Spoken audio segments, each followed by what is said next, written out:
जय हिंद मेरे प्यारे विद्यार्थियों, कैसे हैं। उम्मीद करते हैं कि आप बहुत ही अच्छे होंगे, लाजवाब, शानदार और जिंदाबाद होंगे, है ना। तो आइए आज हम पढ़ेंगे संधि, और संधि में हम जानेंगे व्यंजन संधि। पिछले वीडियो में आपको हम यन संधि के बारे में पढ़े थे, जो कि वह स्वर संधि का भेद था। तो स्वर संधि का पांचों भेद खत्म हो गया। और स्वर संधि के पांचों भेद कौन कौन सुनिएगा। पहला दीर्घ स्वर संधि, दूसरा गुण स्वर संधि, तीसरा वृद्धि स्वर संधि, और चौथा आपका अयादि स्वर संधि, और पांचवा यन स्वर संधि। जो यन स्वर संधि है ना, यन स्वर संधि है ना, वो आपका पार्ट 6 वीडियो में अपलोड किया गया है। यह आपका पार्ट 7 वीडियो है। तो 7 वीडियो हम पढ़ेंगे व्यंजन संधि के बारे में। तो आइए हम जानते हैं व्यंजन संधि क्या होता है। तो व्यंजन संधि का हम परिभाषा लिखे हैं कि स्वर या व्यंजन वर्णों के मेल से, स्वर या व्यंजन वर्णों के मेल से व्यंजन वर्ण में जो विकार उत्पन्न होता है उसे हम व्यंजन संधि कहते हैं।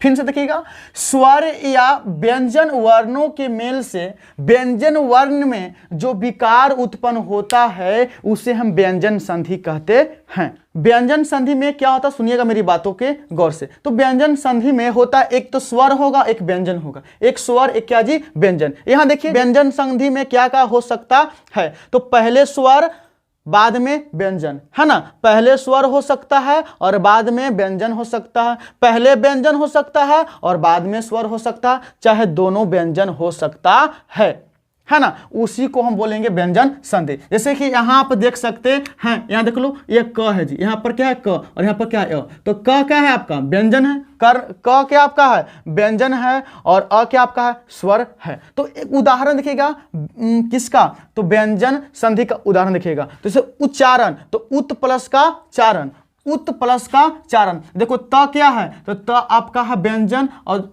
च भी क्या आपका है, व्यंजन। देखो दोनों क्या है आपका, हो गया व्यंजन। दिगंबर, तो दिक प्लस का अंबर, क क्या आपका है, क है आपका व्यंजन, और अ क्या आपका है, स्वर।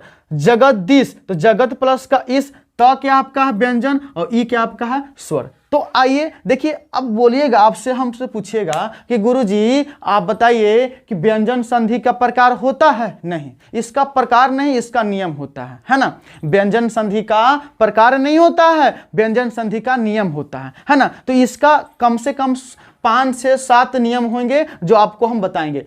आज हम आपको आइए हम देखते हैं व्यंजन संधि का नियम फर्स्ट। तो नियम फर्स्ट हम उसको नाम दिए हैं अन का नियम। क्या दिए हैं, अन का नियम। तो अन यानी कि एक बिंदी, और एक बिंदी का मतलब होता है म। क्या होता है, म। तो आप देख रहे हैं संयम, अहंकार, संगम, संस्कृत, परंतु, संयोग, संतोष, सन्यासी और संकीर्ण, इस सब में क्या है, एक एक बिंदी है। तो एक एक बिंदी है इस सब में ना, तो यन संधि है। कौन संधि है, यन संधि है। तो आइए हम देखते हैं इसका संधि विच्छेद कैसे करेंगे। तो संधि विच्छेद करने से पहले आप यह ध्यान दीजिए कि जो बिंदी है ना, उसका मतलब म। क्या होता है, म। और उसको हम अगर संधि विच्छेद करेंगे तो जो बिंदी है ना वो हट जाएगा, और उसके बदले में म आ जाएगा। क्या जाएगा, म, और आधा म। कौन सा म जी, तो आधा म हो जाएगा। आइए देखते हैं। तो आइए हम देखते हैं संयम। तो संयम, तो सम और प्लस यम, सम प्लस का यम, संयम, ठीक है ना। और एक बात और,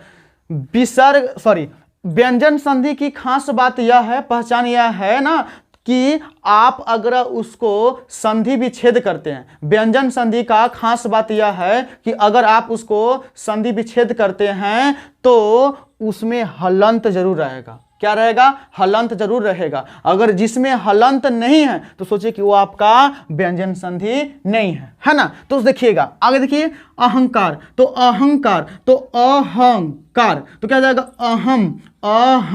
अहम प्लस का कार, अहंकार। संगत, तो सम और प्लस का गत, संगत। संस्कृत, तो सम प्लस का कृत, संस्कृत। और परंतु, तो परम प्लस का तू, क्या जाएगा, परंतु। संयोग, तो सम प्लस का योग, क्या जाएगा, संयोग। संतोष, तो सम, सम प्लस का तोष क्या हो जाएगा, संतोष, हलंत देना जरूरी है। सन्यासी तो सम प्लस का न्यासी, सन्यासी। और संकीर्ण तो सम प्लस का किर्ण, एक आ जाएगा संकीर्ण। तो आपको व्यंजन संधि का जो पहला नियम था जिसको हम नाम दिए हैं अन्न का नियम, वो आपको समझ में आ गया होगा। कैसा लगा आपको वीडियो? आपको अगर अच्छा लगा तो प्लीज मेरे चैनल को सब्सक्राइब कर दीजिएगा, लाइक कीजिएगा, शेयर कीजिएगा।